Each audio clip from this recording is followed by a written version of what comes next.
knowing your part in the body. It's no wonder so many are frustrated in their walk with Christ. They've been trying to play a part they were never called to, speaking a language that was never theirs to speak, mimicking members of the body they were never fashioned to be. The body of Christ has many members, and not all have the same function. Yet how many are walking around trying to be someone else's hand, someone else's voice, someone else's strength? I'm convinced that one of the greatest sources of conflict in the church isn't always division over doctrine or outright sin. Sometimes it's simply a misplacement of function. An eye trying to walk, a foot trying to see, a hand trying to hear.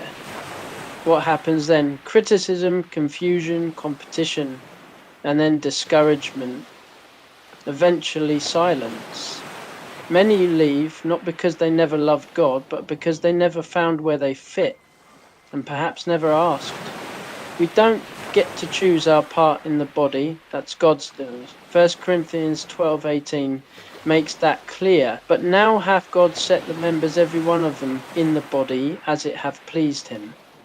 It pleases him, not us. And maybe that's the hard part. We want the glorious roles, the visible ones, the ones that feel important, but the most hidden parts are often the most vital. Bones don't preach, but they hold up everything. If we don't know who we are in the body, we end up trying to become someone else, or worse. We spend our time tearing others down, questioning their purpose, judging their call, all because we never found our own. But the fault doesn't always lie in others. Sometimes the solution isn't louder striving, but stillness. Perhaps the clearest way to know your part is to pause, to get quiet before God and stop comparing. We must take the time to ask Him, Lord, what part have you made me to be? Not what others think we should be, not what our ego wants to be, but what He has purposed for us since before we were formed.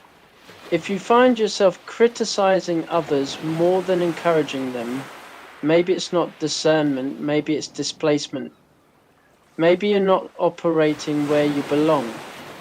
If you're constantly striving and still empty, maybe you're wearing someone else's armor. Take a break, pull away from the noise, close the mouths of 1,000 influences and open your heart in prayer. God will show you. The Spirit reveals.